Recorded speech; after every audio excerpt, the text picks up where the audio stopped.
brought into this place. You wanna love me? Well then baby I have a taste. All the highs and the lows, no you'll never be the same. I don't really wanna hurt you but I can't control the pain. If you're sticking by my side, maybe we could be okay, okay. Okay, untuk game terjun dah habis. Dan ni pembagian hadiah. Okay.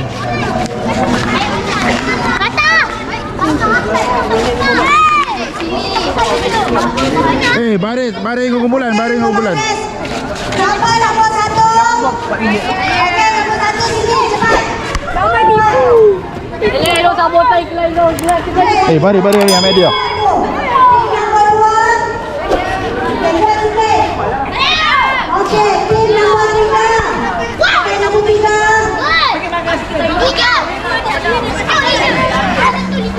Okey, cepat. Kawan-kawan nak pergi sekolah ni. Cepat. Kawan-kawan semua nak potong ilmu. Okey. Okey, sekarang teacher nak bagi hadiah. Kumpul dulu.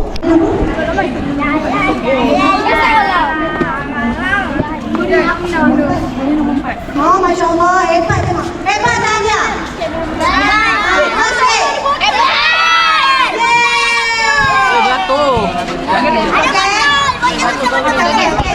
Okey. Tiga bermula dengan kumpulan nombor 4. Jatuh kepada kumpulan biru.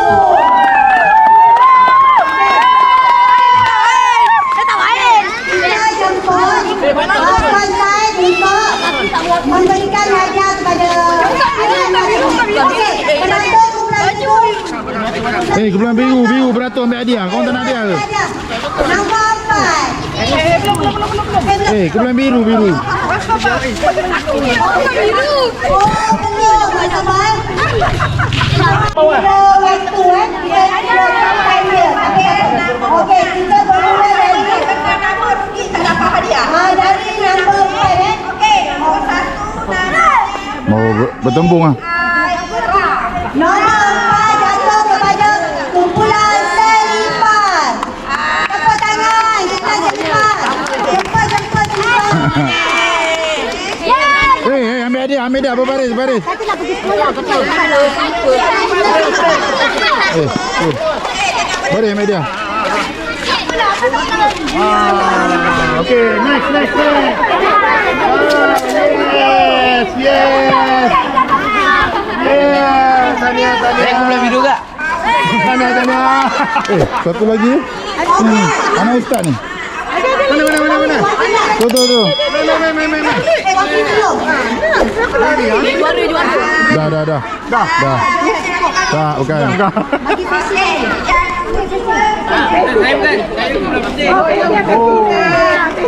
Okey.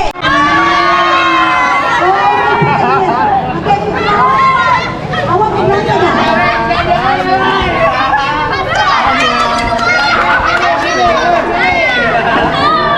Okey, mana Fesi? Fesi. Okey. Dan dia adalah jatuh kepada kumpulan Selipar.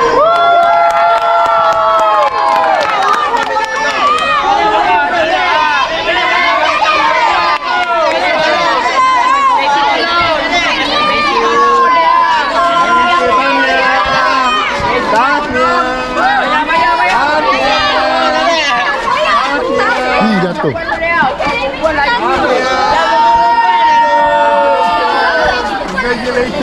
Ni ribbon ni. Fesi. Tepuk tangan. Siapa nak pergi kali bersekolah? LP Husni dan sama-sama kita berani dengan timnya Menuju untuk berkongsi pengalaman tentang kesihatan siswa kita pada pagi ini. Dan kami juga mengalukan kedatangan para jemaah sekalian sudi pada pagi ini bersama dalam majlis. Yang kita tahu pada pagi ini adalah masing-masing ada aktiviti masing-masing. Dan hari ini juga adalah banyak aktiviti sekolah-sekolah di kawasan kita. Di bapa semua dah pergi ke sekolah untuk merayakan anak-anak di sana. Walau bagaimanapun masih lagi kita dapat meluangkan masa untuk kepentingan kesihatan dan pihak surau menganjurkan aktiviti pada pagi ini. Jadi sebelum mulakan ceramah kesihatan pada pagi ini, sedikit sebanyak saya akan menerangkan biodata Dr. Ju untuk maklumat pada hadirin sekalian. Seperti yang saya maklum tadi, nama Dr. Ju dan Dr. Siti Victoria menjadi Muslim, dilahirkan di Sungai Besar Selangor pada 21/24/1960. Dan betul 2021 agak ada berapa umur betul. Jadi kira sendirilah insyaAllah. Beliau adalah seorang doktor perubatan yang tamat pengajian dalam ilmu perubatan di Universiti Besar Malaysia pada Ogos 1987. Dr. Ju bekerja di hospital kerajaan selama 7 tahun sebelum mengambil keputusan untuk membuka klinik sendiri pada bulan Mac 1993. Assalamualaikum kepada AJK Surau Muhajirin, kepada anak-anak, kepada bapa-bapa dan kepada ibu-ibu semua. Semua ibu-ibu tahu? Betul? Okey. Hari ini saya berceramah first time sebenarnya saya berceramah di surau Muhajirin. Muhajirin bermakna orang-orang yang mengikut Nabi Muhammad berhijrah daripada Mekah ke Madinah. Betul tak? Maknanya satu penghijrahan. Maknanya kita bukan saja penghijrahan nama surau ni saja, tapi kita kena berhijrah daripada tak sihat kepada sihat. Okey, siapa dekat sini sihat? Saya cakap, siapa dekat sini sihat? Saya tak percaya. Saya rasa semua dekat sini tak sihat. Okey, saya Dr. Siti Juwaria binti Kusni daripada Sungai Besar Selangor. Saya dikenali sebagai Dr. Ju. Okey, saya mula okey, macam inilah saya cerita pada waktu saya kecil dahulu. Saya adalah seorang yang boleh dikatakan keluarga yang sederhana. Kita orang bangun pagi makan, bangun pagi tak makan. Bangun pagi tak makan, terus pergi ke sekolah. Dekat sekolah pun tak makan. Macam mana nak makan? Satu hari, 2 hari, 15 sen. Saya punya belanja sekolah saya, bapak saya bagi. Maknanya bapak Dr. Ju bagi sehari, 2 hari 15 sen. Siapa dekat sini 2 hari 15 sen? Tak ada. Oh, saya lagi sederhana lah. Saya 2 hari 15 sen. Maknanya satu hari saya makan, satu hari saya tak makan. Dan saya hanya makan bila berada di rumah. Bila berada di rumah, saya makan tengah hari saja. Makan apa yang ada. Makan nasi, makan sayur, makan ikan. Saya tak pernah makan sayur-sayur bandar. Orang panggil sayur-sayur bandar. Saya tak pernah makan kopi, saya tak pernah makan sawi. Saya tak pernah makan apa lagi, cauliflower, brokoli, wow. Jadi saya makan kangkung, saya makan pucuk ubi, saya makan kangkung. Dan saya tak pernah makan ikan laut. Saya tak pernah makan ikan laut. Maknanya saya selalu, mak saya lah selalu mengancau, tak mengancau, mancing, menangkap ikan di kolam-kolam. Saya tak pernah makan ikan laut. Saya tak pernah kenal pun ikan laut dan saya tak suka ikan laut. Jadi waktu itu kehidupan kita sangat-sangat sederhana dan sangat-sangat sehat. Sebab saya makan hanya 1 hari 1 kali. Paling teruk pun 2 hari 1 kali. Jadi selepas masuk ke MRSM 6 hari, 6 kali 1 hari. 6 kali 1 hari. Dan lepas tu masuk ke universiti mewah. Duit 3,000 je setahun, tapi rasanya mewah sangat sebab sebelum tu 2 hari 15 sen. Jadi 3,000 satu tahun, satu hari berapa? Banyak. Malah duit yang 3,000 tu saya gunakan untuk untuk bagi mak, bagi bapa, beli dapur gas. Kita tak, dulu kita orang masak pakai kayu. Lepas tu masuk pula kat universiti. Dekat universiti kita makan macam biasalah 6 kali satu hari. Kemudian kita berkeluarga dan bekerja, lagi mewah. Lagi mewah waktu tu. Maknanya kita makan satu hari sampai, boleh katakan tak berhenti. Mana taknya kita ada snacking. Snacking tu maknanya makan jajan. Siapa kat sini makan jajan? Semua makan jajan. Junk fruit pula. Junk food. Jadi disebabkan oleh kelalaian saya, kekilafan saya, kebodohan saya lah. Saya makan 6 jam. Maknanya 2 jam satu hari, 2 jam sekali. Maknanya saya makan 6 kali satu hari. Mungkin 8 kali kalau tampul dengan malam. Ia menyebabkan saya mendapat sakit. Pada tahun 2019 saya mula sakit-sakit dah awal daripada tu, 2008. Maknanya saya mula sakit lutut. Bila sakit lutut, bila pergi dekat pakar, kononnya dah doktor kan. Jadi kononnya jumpa pakar. Jadi bila berjumpa dengan pakar, dia kata sakit tu sakit orang tua. Waktu tu saya baru 40-an. Sakit orang tua, dia kata. Tuanya saya. Lepas sakit sebelah tu dibaginya ubat lutut lah kononnya. Ubat lutut, vitamin untuk lutut. Jadi saya makan vitamin untuk lutut. Bukannya makin baik daripada sebelah kiri ke sebelah kanan. Lepas tu saya sakit lutut teruk sangat. Sampai saya, you name it, awak namakanlah. Apa jenis sarung lutut yang Dr. Ju pakai.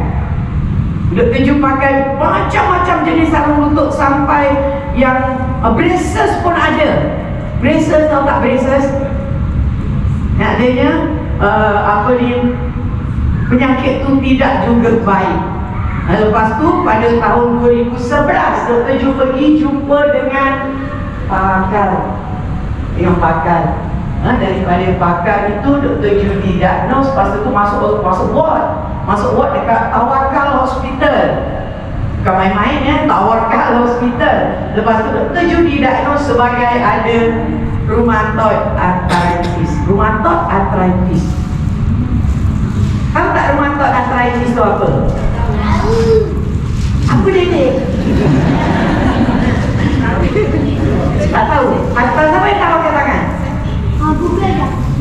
Dah Google. Rheumatoid arthritis adalah penyakit di mana autoimun kita menyerang badan kita sendiri. Maknanya imun sistem kita menyerang badan kita sendiri.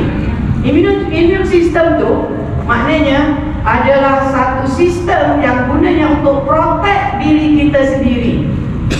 Maknanya protect diri kita sendiri. Jadi saya didiagnose sebagai pesakit autoimmune disease. Lepas tu saya dibagi ubat tahan sakit, ubat steroid, ubat cytotoxidra. Cytotoxidra adalah ubat untuk melawan autoimmune itu. Jadi lepas mengambil ubat autoimun tu, bolehnya ambil daripada 4 biji, naik 5 biji, naik 6 biji, naik 7 biji. Penyakit makin teruk, bukan makin baik. Jadi lepas tu saya pun terus ditambah satu lagi jenis ubat. Maknanya steroid nak ditambah, tapi saya tak nak. Ditambah satu jenis ubat, iaitu ubat tu kekuatannya 5 kali ganda ubat yang pertama. Bila makan steroid, dia boleh makan ubat yang kedua itu belum pun sampai sebulan, saya sudah dapat mulut saya hitam-hitam. Dalam mulut saya hitam-hitam. Kemudian saya sebagai seorang doktor, of course lah Dah tahu lah, agak-agak lah, dah agak-agak. Apa ke penyakit itu? Jadi saya pun buat blood investigation. Saya buat blood investigation dan saya didapati mendapat toxic liver toxicity. Hati saya bengkak.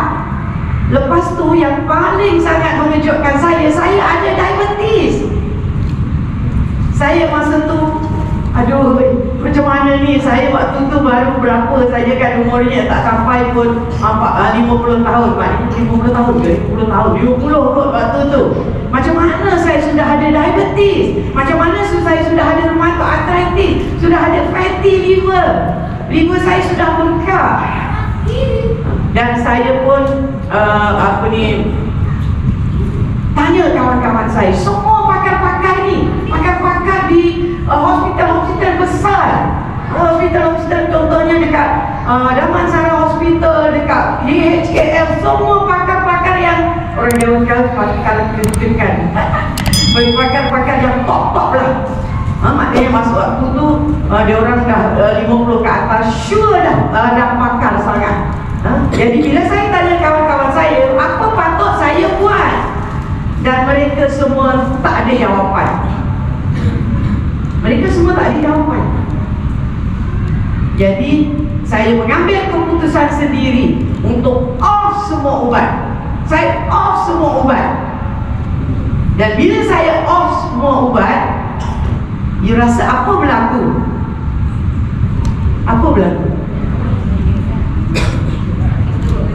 Ya, sakit saya semakin teruk. Maknanya penyakit saya flare up. Saya sampai tak boleh berjalan. Nak pergi daripada katil pergi ke tandas, dekat saja tempat tu, tak boleh nak jalan. Waktu tu saya ambil apa saja orang bagi, asalkan bukan ubat.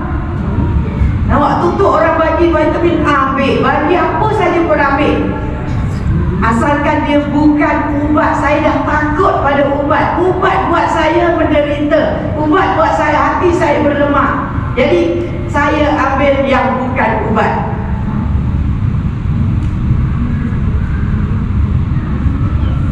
Lepas tu apa berlaku?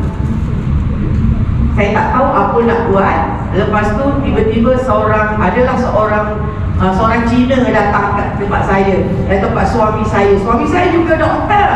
Waktu tu dia juga ada masalah. Dia ada masalah kidney heart disease, masalah diabetes, masalah hypertension. Sama-sama ada masalah. Dia obes, waktu tu obes sangat. Saya ingat lagi saya pergi ke Korea, saya nak peluk dia tak boleh. Gemuk sangat dia. Okay, so lepas tu apa kita orang buat? Kita orang cuba belajar. Jumpa Cina tadi bagi satu suplemen lah. Dia kata suplemen tu bagus. Jadi saya pun minum lah. Dan sebenarnya bila ambil suplemen tu saja, saya terus bukan terus sehat lah, adalah sehat sikit. Mulanya kan stiff ni, bangun pagi stiff. Tak boleh nak menggenggam ni bangun pagi. Teruknya rheumatoid arthritis waktu tu. Jadi lepas itu suami saya mengambil belajar daripada seseorang. Maknanya dia pergi beli buku, dan dalam buku tu ada functional medicine. You all tahu tak apa dia functional medicine? Tak tahu. Okay, functional medicine adalah kita selalu bila kita sakit, kita selalu merawat dia punya punca. Dia bukan dia punya sakit sahaja. Kalau kita sakit kepala, ubat sakit kepala. Kalau kita diabetes, ubat diabetes. Kalau kita darah tinggi, ambil ubat darah tinggi. Kalau kita sakit jantung, ambil ubat sakit jantung. Jadi itu daripada functional medicine, dia lain. Maknanya itu adalah dekat atas. Dekat bawah, maknanya apa punca you dapat diabetes, apa punca you dapat hypertension, apa punca dapat sakit jantung, apa punca dapat chronic kidney disease, semuanya ada di bawah. Di bawah maknanya di akar umbi dia. Maknanya di akar umbi dia maknanya adalah apa yang kita buat salah sewaktu kita seharian ni.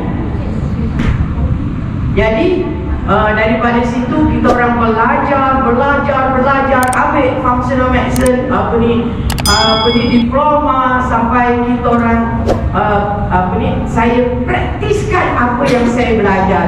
Saya ambil suplemen, saya ambil pemakanan, saya ubah permakanan saya buat segala-gala apa yang saya belajar di functional medicine. Lepas itu bertahun-tahun jugalah saya struggle macam mana nak sehat semula. Dan selepas itu alhamdulillah saya sehat sampai sekarang.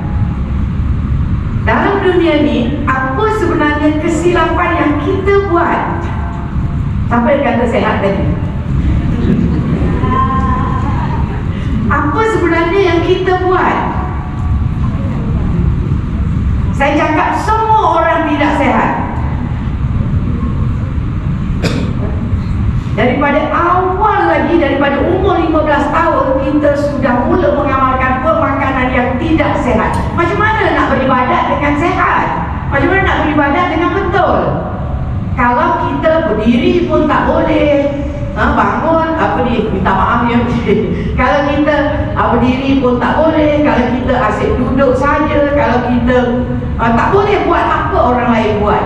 Sepatutnya kita waktu usia muda kita tak ada yang sakit. Tapi apa yang berlaku sekarang, masalahnya adalah insulin kita sangat tinggi. Insulin, apa dia insulin? Apa tahu? Apa dia insulin kan? Siapa tahu apa dia insulin? Gula, lagi? Tahap gula dalam badan. Lagi? Apa? Dalam darah. Insulin adalah hormon yang kita gunakan untuk menstabilkan gula dalam darah. Bila kita makan, insulin akan naik. Bila kita makan, insulin akan naik. Bila kita makan, insulin akan naik. Kita pada masa dulu kita makan 2 hari sekali sahaja. Betul tak? Betul tak? Mungkin pada zaman dulu tak. Zaman siapa? Semua sekarang yang duduk tu makcik. Zaman dulu orang makan berapa kali satu hari makcik?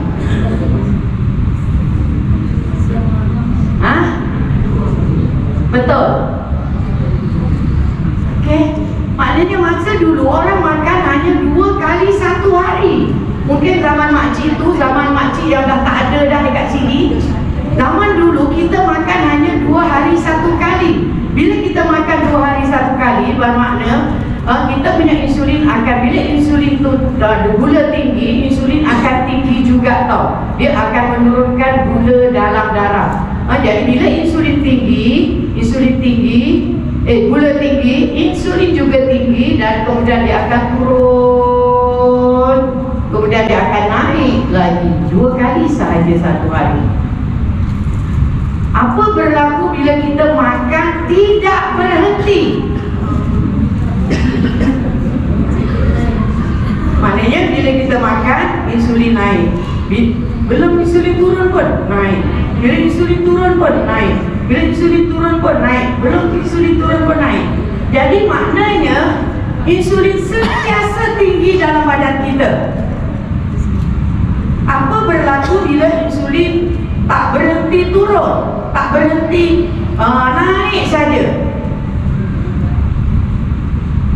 Badan kita akan resisten pada insulin. Insulin bila dia sikit, kita pun sikit, lepas tu dia turun balik. Bila dia naik, lama-lama badan kita akan sensitif pada insulin, resisten pada insulin. Apa maksud resisten pada insulin?